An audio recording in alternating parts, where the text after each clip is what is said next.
La difficulté, c'est qu'il ne suffit pas exactement de vivre selon la règle.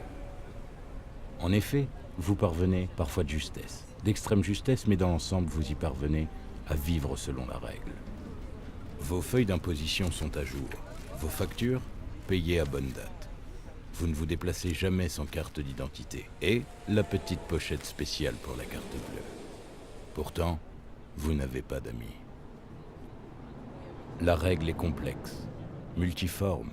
En dehors des heures de travail, il y a les achats qu'il faut bien effectuer, les distributeurs automatiques où il faut bien retirer de l'argent et où si souvent vous devez attendre. Par-dessus le marché, vous pouvez tomber malade, ce qui entraîne des frais et de nouvelles formalités. Cependant, il reste du temps libre. Que faire?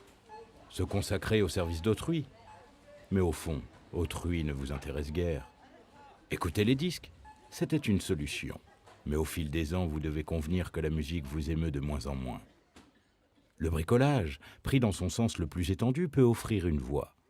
Mais rien en vérité ne peut empêcher le retour de plus en plus fréquent de ces moments où votre absolue solitude, la sensation de l'universelle vacuité, le pressentiment que votre existence se rapproche d'un désastre douloureux et définitif se conjuguent pour vous plonger dans un état de réelle souffrance. Et cependant, vous n'avez toujours pas envie de mourir. Vous avez eu une vie. Il y a eu des moments où vous aviez une vie. Certes, vous ne vous en souvenez plus très bien, mais des photographies l'attestent. Ceci se passait probablement à l'époque de votre adolescence, ou un peu après. Comme votre appétit de vie était grand alors, l'existence vous apparaissait riche de possibilités inédites. Vous pouviez devenir chanteur de variété, partir au Venezuela. Plus surprenant encore, vous avez eu une enfance. Observez maintenant un enfant de 7 ans qui joue avec ses petits soldats sur le tapis du salon. Je vous demande de l'observer avec attention. Depuis le divorce, il n'a plus de père. Il voit assez peu sa mère qui occupe un poste important dans une firme de cosmétiques. Pourtant, il joue aux petits soldats. Et l'intérêt qu'il prend à ces représentations du monde et de la guerre semble très vif. Il manque déjà d'affection, c'est certain. Mais, comme il a l'air de s'intéresser au monde...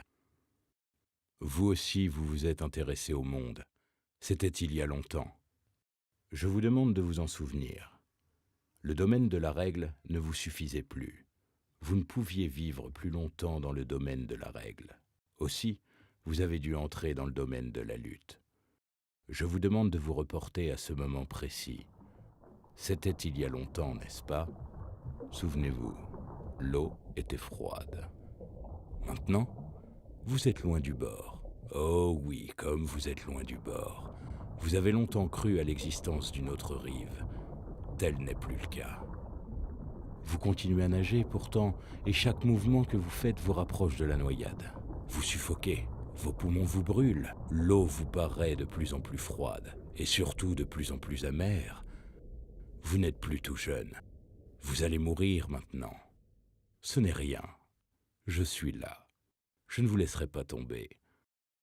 Souvenez-vous encore une fois de votre entrée dans le domaine de la lutte.